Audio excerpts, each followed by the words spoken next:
Hello Tower Gaming players, this is Evan Jarvis, also known as Gripst, and welcome to part 6 of my multi-table tournament guide. This section will continue on what I introduced in part 5 as your arsenal of weapons as a tournament player. This section focuses on moves that you can use when you have a flexible stack, meaning well over 25 big blinds. With this type of stack, and of course significantly bigger stacks, you have a lot more flexibility and room for creativity in your play.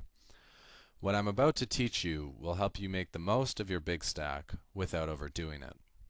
All of the following plays are very fun to use, but at some points you have to know when they can no longer be used.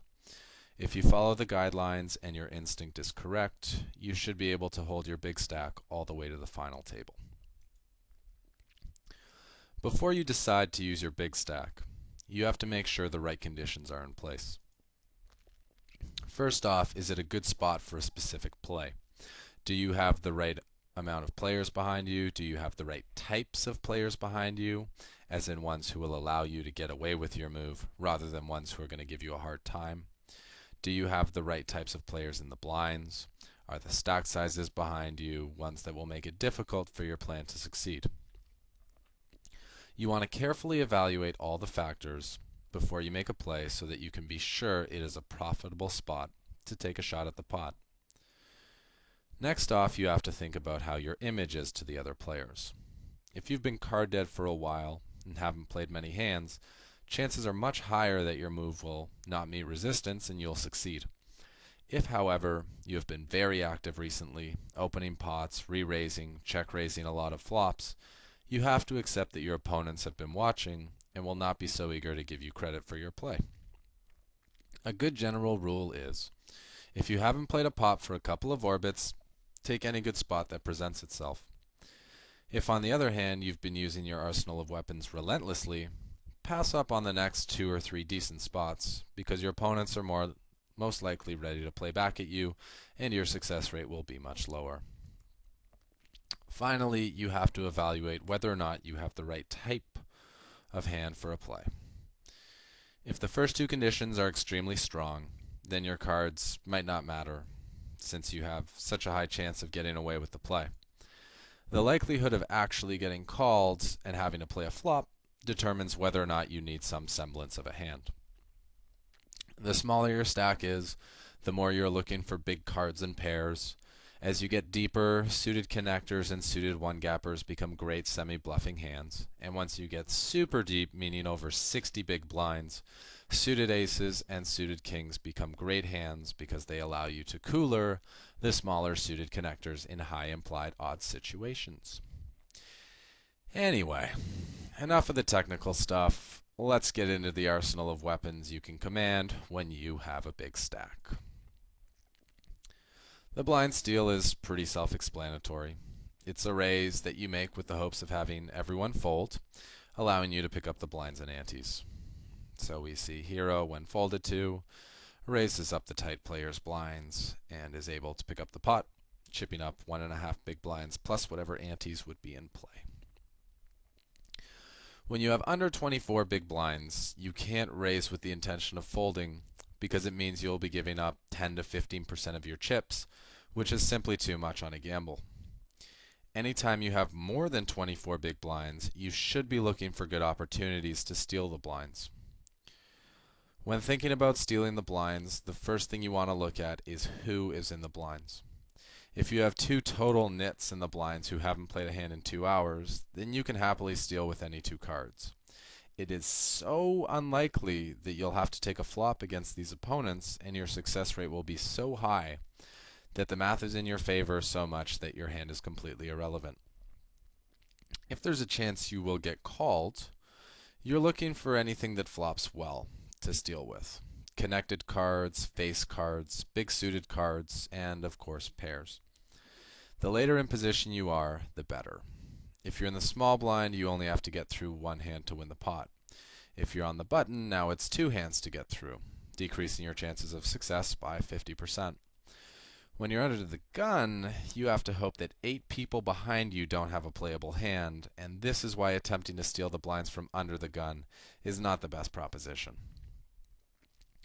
If the players in the blinds have reshove stacks, which we covered in part 5 of the guide, you know that they're looking to move all in over an aggressive player's open. If you have been active, then you are that aggressive player that they are looking to move in on, and you will be running into a brick wall by trying to steal from them. When you identify a player who's capable of reshoving and they're sitting in the blinds, do yourself a favor and wait until next hand to go for a blind steal. The odds just aren't in your favor when there are competent players with reshoving stacks sitting in the blinds. Finally, make sure there are no loose players who have position on you when looking to steal the blinds. Loose players are capable of identifying good spots to steal, and if they think you're trying to pull a fast one, they will either A, re-raise forcing you to fold, or B, call you in position and make it very difficult for you to win the pot post-flop. When there are loose players behind you, you want to be stealing when they are in the small blind. If people are going to mess with you, you don't really want to open yourself up to a bad situation. So once again, in the case of loose players having position on you, you're better off looking for an alternative way to pick up chips. The isolation raise is similar to the blind steal that you're raising, hoping to pick up the blinds and antes, but your chances of getting called are much higher since there are limpers ahead of you. In our sample clip, you can see that both Under the Gun and Under the Gun 1 have limped, which means they have some sort of a hand that they like, and they have a higher chance of calling your raise than someone who's in the blind with a random 2-card hand.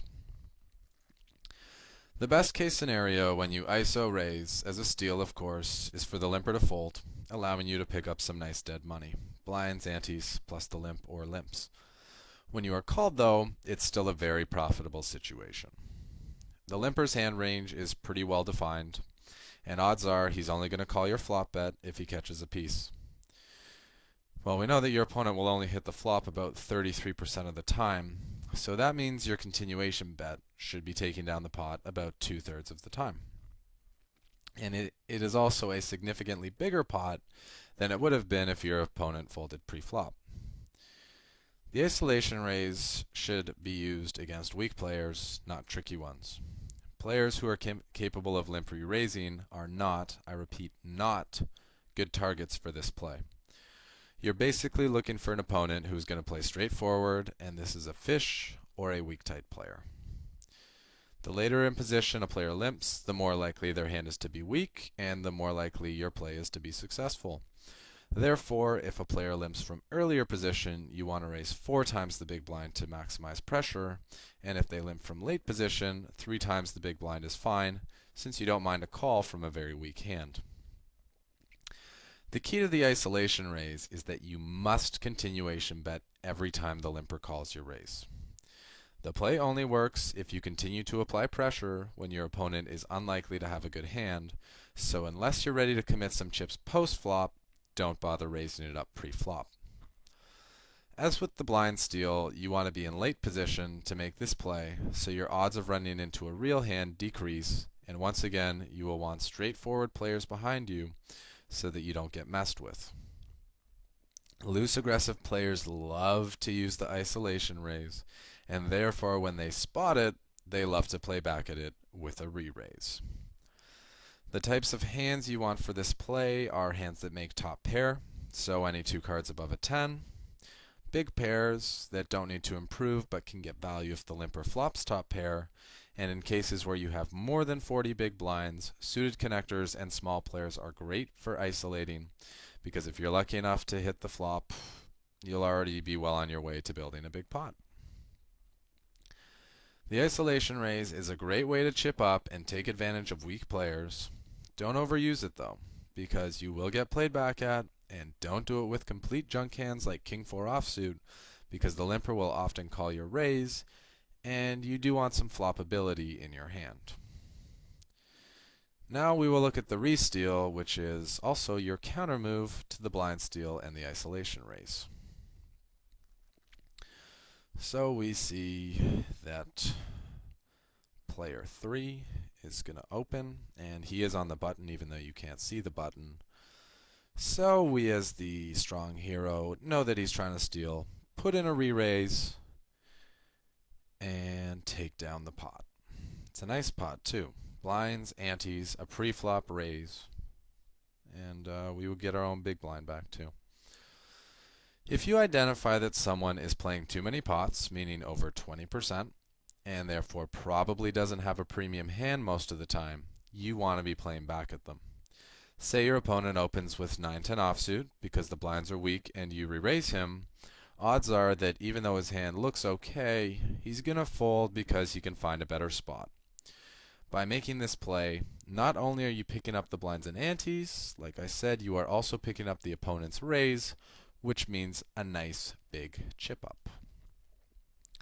Making a 3-bet generally means risking 5 to 9 big blinds. And since putting in 15 to 25% of our stack and folding to a re-raise is disastrous in tournaments, you will want a minimum of 36 big blinds to be 3-betting as a pure bluff. 3-betting is the best way to increase your stack in tournament poker, but your timing has to be spot on. Now, I know you're not a psychic, you can't read souls, and you don't have software that allows you to see your opponent's cards, but if you look for the following things, you will maximize your chances of being correct that your opponent doesn't have a strong enough hand to call a re-raise, and therefore maximize your success rate. The first thing to do is repeat the exercises from blind stealing to identify if a good spot to steal is present. Are there weak players in the blinds? Do they have small stack sizes with which they can't really fight back? Next, is the player raising more than his fair share of hands and likely to be raising with less than premium hands? Is the opener in late position and therefore likely to be stealing? If you said yes to 2 of the 3 previous questions, then you probably have a decent spot for a late 3-bet. If you said yes to all 3, then you should definitely take a shot at trying to re-steal the pot. Next, are you in a profitable position to make a 3-bet yourself? As it is a high risk-reward play, you want every edge you can get that will see your opponents fold their hands, allowing you to pick up the pot. The fewer players left in the hand, the better. For this reason, the ideal spot to 3-bet as a bluff is from the big blind. The only player you have to get through is the initial opener because everyone else between you and him has already folded their hand.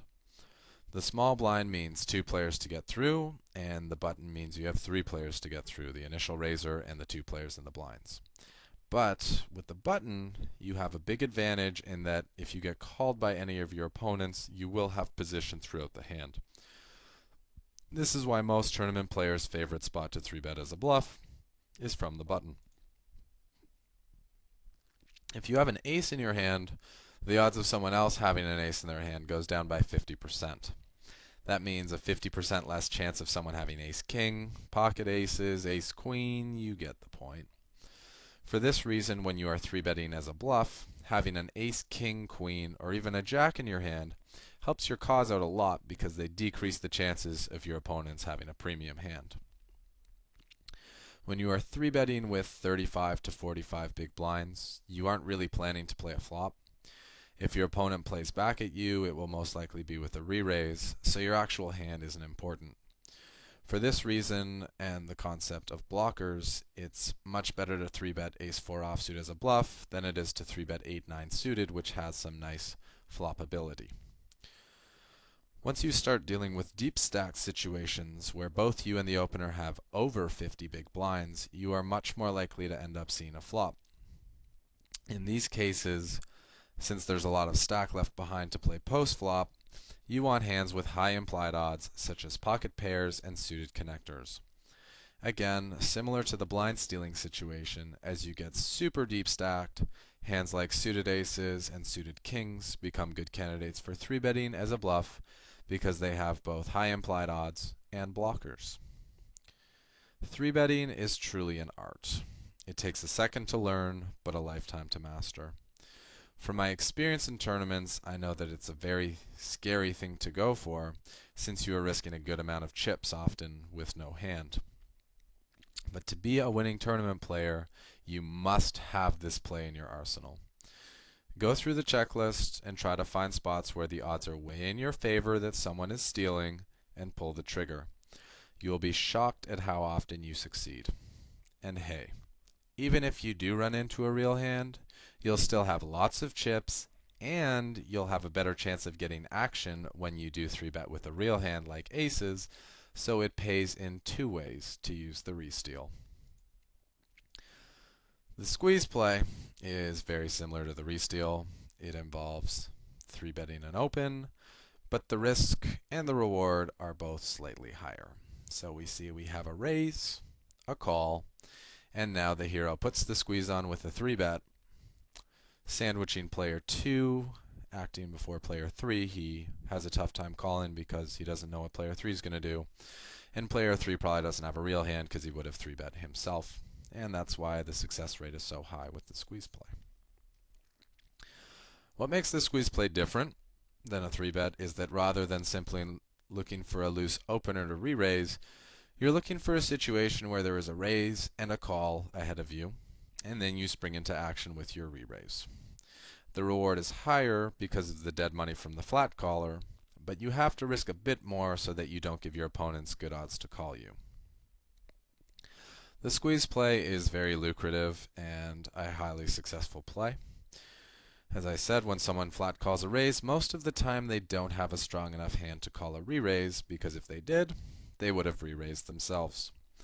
It also puts extra pressure on the opener because they have to worry about what the flat caller will do if they call your re-raise or put in a 4-bet. This gives you a lot more leverage than you have with a regular resteal. Now you want to have a comfortable stack of over 40 big blinds to be trying this play, because the re-raise will be fairly significant, typically between 8 and 12 big blinds. The ideal situation for a resteal is when you have A, a loose opener who is raising in a good steal spot, and B, when there is a flat caller who is shown they are generally weak and like to call with a wide range of hands and aren't very tricky. If the caller is tricky, or has a very small stack and is likely to be trapping, you should think twice before putting a re-raise out there. A lot of players like to flat call with their big hands when they are short stacked, so ideally you want a caller who has over 30 big blinds so that there is a good chance they are calling with some sort of speculative hand. Even though the odds of a squeeze play working are significantly higher than a simple resteal, it still doesn't mean the play is foolproof. There is always the possibility that the opener does have a real hand, or that the flat caller is trapping, and you will be faced with a re-raise. For this reason, you don't want to be squeezing with hands that you would be unhappy about folding if you got 4-bet. These would be hands like ace-jack, king-queen, medium pocket pairs. The best hands for squeeze plays are suited connectors when you aren't quite deep enough to flat call for implied odds. These hands work great as a semi-bluff because you can flop a lot of draws that will allow you to play aggressively whilst representing a big hand. The weaker Broadway hands like King-Jack and Queen-Jack are good candidates as well because they have blockers. And the decision when you get 4-bet is super easy, as you will almost always be dominated by hands that 4-bet, and it will be an easy fold. No pain. And of course, you also want to be squeezing with hands that you are ready to get all in with if you get 4-bet. These hands would be monsters like ace-king, pocket aces, pocket kings, pocket queens, and sometimes pocket nines through jacks, and sometimes ace-queen depending on the player.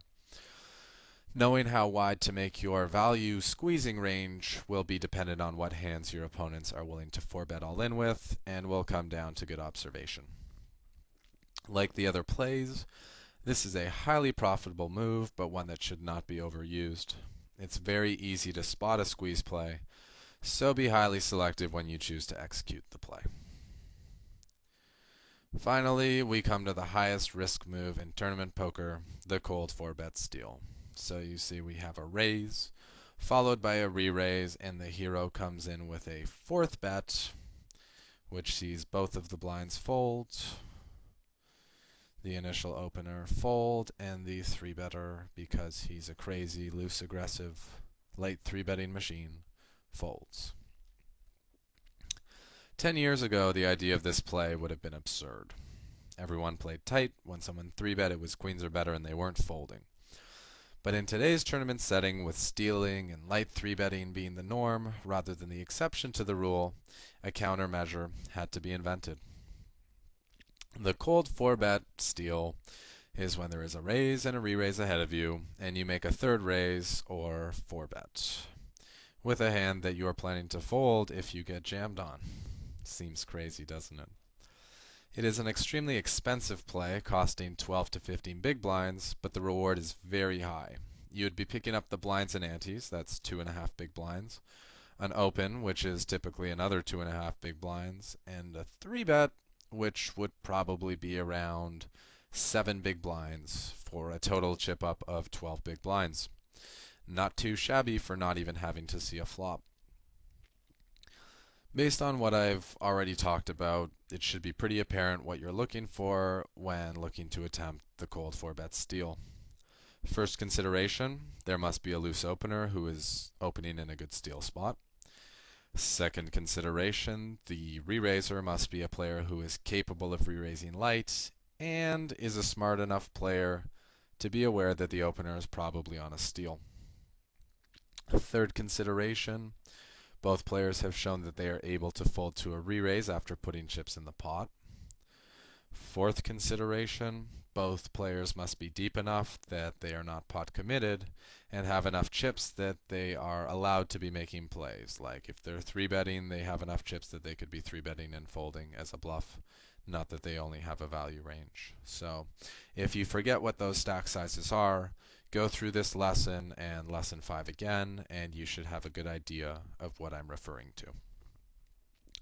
Fifth consideration, you really need a good image to make this play. Ideally, you want to have played next to no hands in the last 2 or 3 orbits so that your opponents will simply have to believe you've woken up with aces or kings.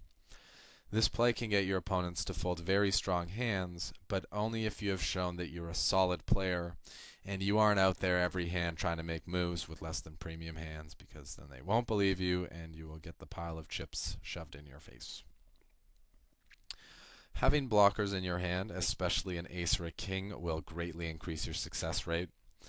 The hands that are most likely to move in over a cold 4-bet are ace-king, aces, and kings. Not pocket queens, not pocket jacks, and most of the time, not ace-queen. In more aggressive games, having a queen helps, since people might be getting it all in with queens or ace-queen facing a cold 4-bet, but this is more of an exception. You're looking to have blockers to the premium hands that are likely to be willing to get it in. A cold 4-bet looks super strong, and players will not be happy stacking off with anything less than the best hands facing one.